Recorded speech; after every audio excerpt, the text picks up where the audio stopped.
ये बीएड की final lesson की जो प्रैक्टिकल में फाइल बनाते हैं उसकी है, ठीक है। तो इसकी बात कर लेते हैं, हम देख लेते हैं एक एक को। सबसे पहले वही विद्यालय, कक्षा, विषय, प्रकरण, उसके बाद दिनांक, इधर कालांश, समयावधि लिखनी है, ठीक है। उसके बाद एक क्रम से ये जो क्रम से शिक्षण उद्देश्य और अपेक्षित व्यवहारगत परिवर्तन लिखना है। शिक्षण उद्देश्य में ये 6 पॉइंट लिखने, ज्ञानात्मक, अवबोध, ज्ञानोपयोग, कौशल, अभिरुचि, अभिवृद्धि, ठीक है। तो इन सब के बारे में ऐसे कैसे लिखना है देख लो आराम से पॉज कर करके। उसके बाद ये लिखना है सहायक सामग्री, अपने जो भी टॉपिक है, जैसे मैथ में है तो 2D मॉडल चार्ट, डस्टर, पूर्व ज्ञान लिखना है ऐसे कैसे। उसके बाद ये प्रस्तावना पॉइंट है, इसको लिखना है। क्रम से छात्र अध्यापक क्रिया और विद्यार्थी क्रिया, अगर लड़की है तो छात्र अध्यापिका क्रिया लिखनी है, ठीक है। ये पॉइंट बनाने हैं।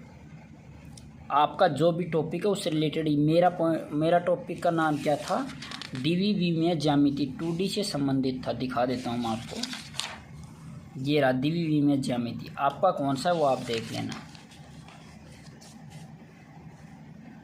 बाकी अगर आपको DVV में ज्यामिति नहीं है, कोई दूसरा टॉपिक है, तो आप ऐसे कर लेना, DVV में ज्यामिति की जगह अपना टॉपिक लिख देना। ये 6 पॉइंट तो ऐसे कैसे आएंगे, बस DVV में ज्यामिति की जगह आपका अपना टॉपिक लिख देना, लेकिन है ये मैथ के लिए ही,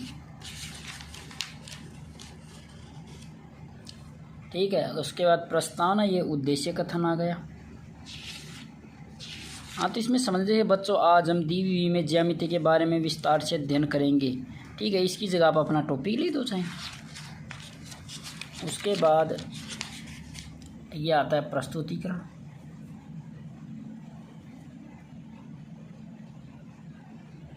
ठीक है। प्रस्तुतिकरण आ गया, वही शिक्षण बिंदु, छात्र अध्यापक क्रियाएं, छात्र क्रियाएं, श्याम पठन लिखना है। तो DVV में ज्यामिति, विकासात्मक कथन, ये कुछ प्रश्न पूछने, फिर छात्र अध्यापक एक्सप्लेन करना है।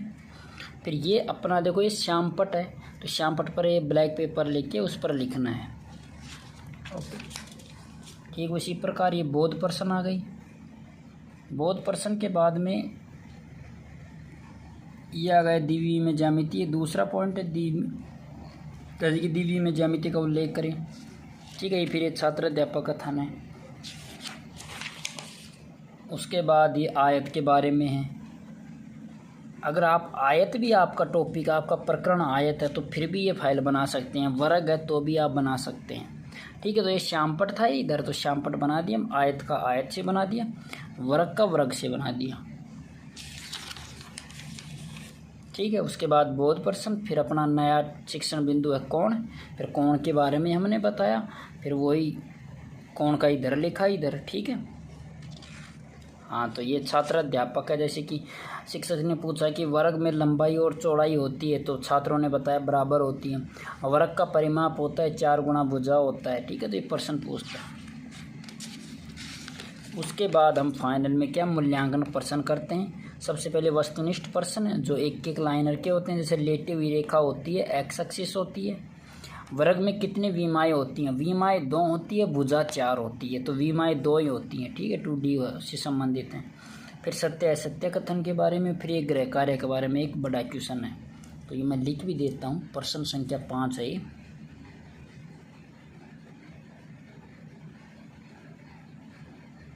प्रश्न 5 है, ठीक है। ये हो गया। तो ये था अपना प्रैक्टिकल से संबंधित।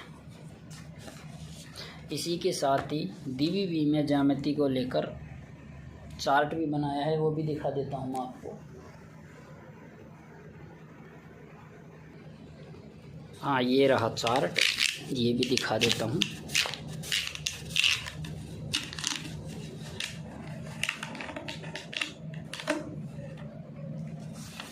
ठीक है, तो ये ऐसे है। ये 1 मिनट, इसको सही कर लेता हूँ, बाहर